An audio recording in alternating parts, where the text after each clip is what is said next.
Notts County talk, it's finished. Notts County 1, Torquay 1. Holly, how frustrating was that? I mean, as soon as the man got sent off, you knew it was going to be them time wasting, them doing everything, making it all the goal kicks, free kicks, throw-ins as long as possible.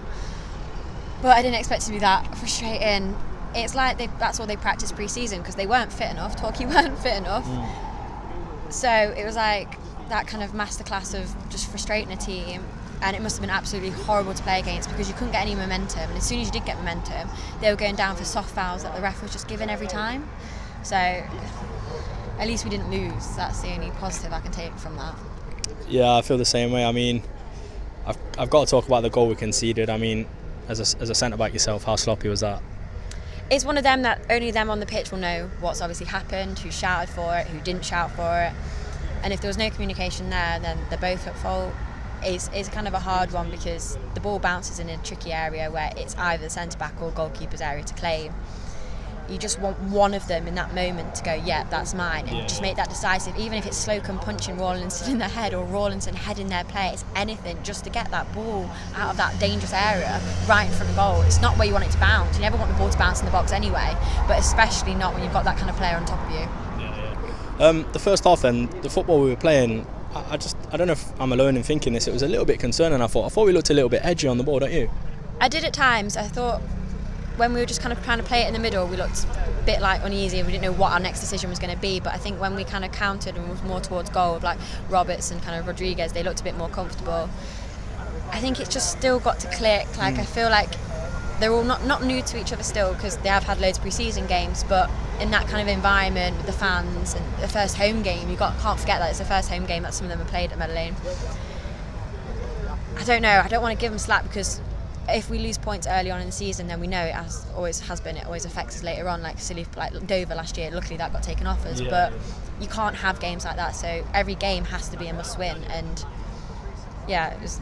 I wouldn't say disappointing. I just thought it was just frustrating. Yeah, I mean, it's a real shame I feel today because the opening sort of 15-20 minutes, the game was looking really promising. Both sides sort of giving it some. I think Torquay had the better chances in the opening stages of the game. But after the red card, it just changed the game completely, didn't it? Like the game just went flat. They sat behind the ball, didn't they? And it ruined the game, didn't it?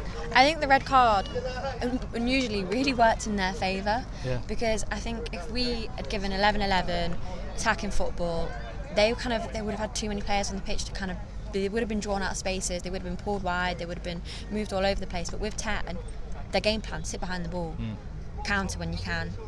Do all the simple stuff, time waste, make it frustrating. So 10 worked in their favour because with 11 they have to play football. And they didn't strike me as a team that could play football. Like a lot of their chances came from either us giving the ball away or kind of like bobbling and bouncing off another player in the middle and it just ricocheting to their feet. Like it wasn't them creating chances apart from the long ball forward that bounced. Yeah, absolutely. Half-time substitutions then. Me and Tom obviously sat together for the game and we was questioning it a little bit because we thought, Ed Francis, you could probably make a case for the substitution, but Kelly Evans was a bit strange. But as a whole, what do you make of the two substitutions at half time? I thought it was a good decision to actually make the two subs. I don't know what other players I would have brought on differently. I think having Kelly Evans on the pitch is always a bonus because his work rate, his kind of like attitude and how hard he goes for everything. It's just someone you want on that pitch, especially if they're being a frustrating team. So I maybe would have left Kelly Evans on because if they're being a frustrating team, Kelly's going to run for that ball to give it to the throw-in. He's going to get that ball from anywhere to give it back to them, just keep the game going, keep the momentum flowing.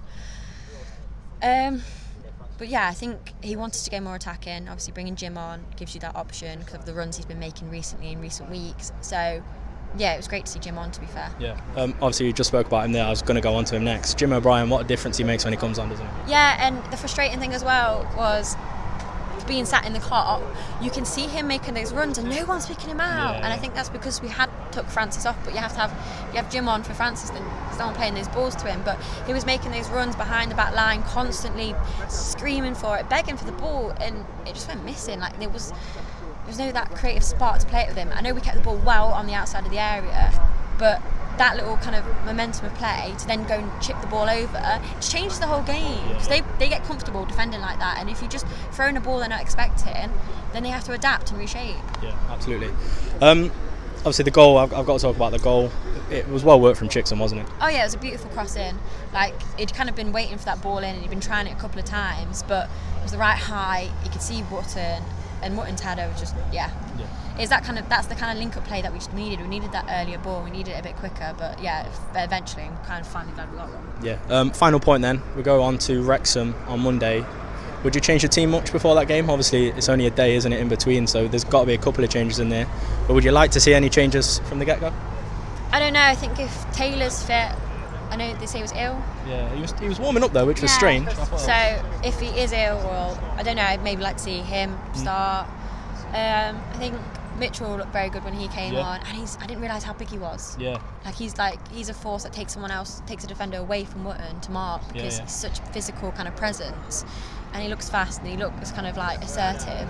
So I don't know, maybe have a look at him as a different option, but I wouldn't change it too much. I think this game was a different one because Birchall could never have predicted to be going against 10. Like, that's not how his game plan would have gone, and not making an excuse because he did change his game plans and we got a goal from it. But I think Wrexham will already have in mind what his team's going to be before this game, regardless of the result. So it'll be interesting. Fingers crossed for that one then. Holly, thanks for joining us. Thank you.